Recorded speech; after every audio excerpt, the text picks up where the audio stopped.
नमस्कार। YouTube channel माँ the divine GK में आपका स्वागत है।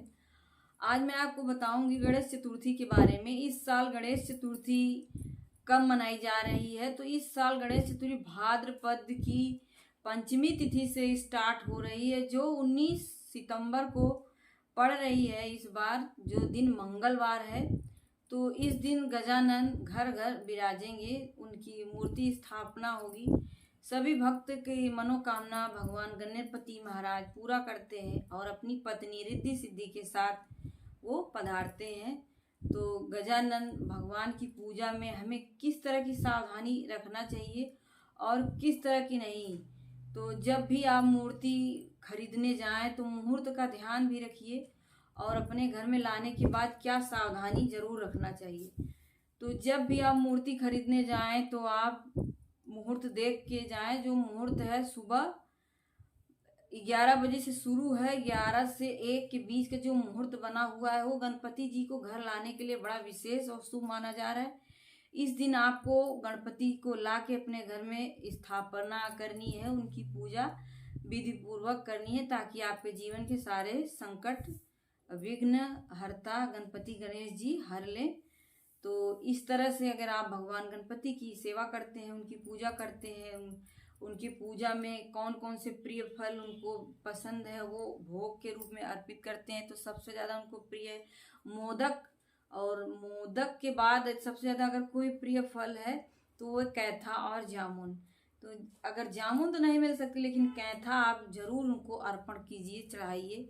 इससे भगवान गणपति बहुत ही जल्दी प्रसन्न होते हैं। और माता पार्वती के लाडले भगवान शिव के लाडले पुत्र हैं, वो पृथ्वी के प्रथम देवता हैं। जो उनकी पूजा करते हैं तो उनके जीवन के तमाम कष्ट और विघ्न बाधाएं दूर होती हैं, जीवन में सुख समृद्धि सौभाग्य की प्राप्ति होती है।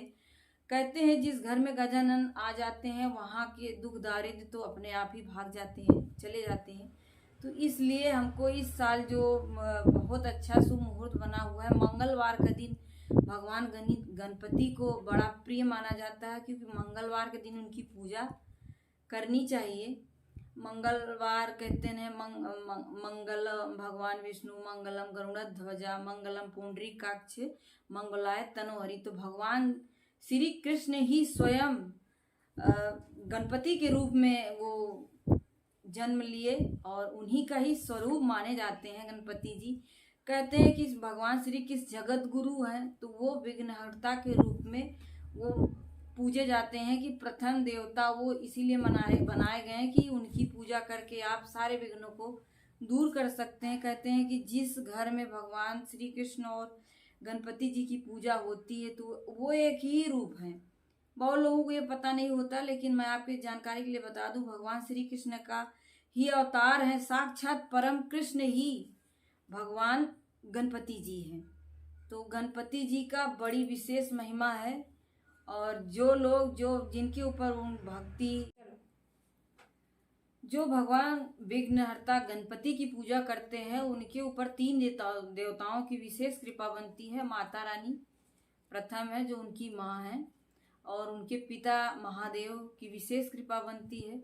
तीसरे हैं भगवान श्री कृष्ण। भगवान श्री कृष्ण की कृपा भी प्राप्त होती है, जो भगवान गणपति की पूजा करते हैं उनके ऊपर इन 3 देवताओं की विशेष कृपा बनती है, जो गणपति जी की पूजा करते हैं। तो गणपति जी की पूजा में हमें कुछ विशेष सावधानियां भी रखनी चाहिए, जैसे कि भगवान भोलेनाथ को बेलपत्र अधिक पसंद है, उनकी पूजा बिना बेलपत्र की अधूरी मानी जाती है। और भगवान विष्णु की पूजा में आप कुछ भी भोग अर्पण कर दीजिए। कृष्ण जी की पूजा में अगर आपने तुलसी दल नहीं अर्पण किया है तो वो भोग स्वीकार नहीं होता, 56 भोग स्वीकार नहीं होता है। उसी तरह से गणपति जी की पूजा में भी विशेष महत्व है दुर्वा घास की। दुर्वा घास यदि आपने उनको अर्पण नहीं किया तो आपकी पूजा अधूरी मानी जाती है। तो आप दुर्वा घास को अपनी पूजा में जरूर शामिल कीजिएगा। कहते हैं कि 21 दुर्वा घास की माला जो बना के गणपति जी को पहना देते हैं, उनके सारे पाप नष्ट हो जाते हैं, सारे विघ्न उनके जीवन से दूर होते हैं।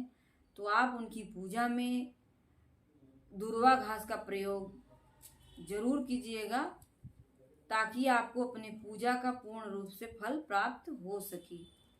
तो इस तरह की जो मेरी जानकारी है दोस्तों मित्रों मैंने आप तक शेयर की। यदि आपको मेरा ये वीडियो पसंद आया हो तो आप अपने दोस्तों मित्रों तक इसको शेयर कर दीजिए, ताकि आने वाले नए नोटिफिकेशन आप तक जल्द से जल्द पहुंच जाए और आपको इसका पूरी तरह से लाभ मिल सके। आशा करती हूँ कि आपको मेरा ये वीडियो पसंद जरूर आया होगा। यदि आया है तो आप हमारे चैनल को सब्सक्राइब कर लीजिए। पसंद आया तो आप हमारे कमेंट बॉक्स में जय गणपति बप्पा मोरया और जय माता जी जरूर लिखिएगा। और हर्ष उल्लास के साथ मैं आप लोगों के लिए इसी तरह की जानकारी और वीडियो बनाती रहूं। आपने हमारे वीडियो को अंत तक देखने की कोशिश किया, आप अपना कीमती समय देते हैं, उसके लिए भी मैं आपको दिल से आभारी हूँ, धन्यवाद करती हूँ। जय माता की।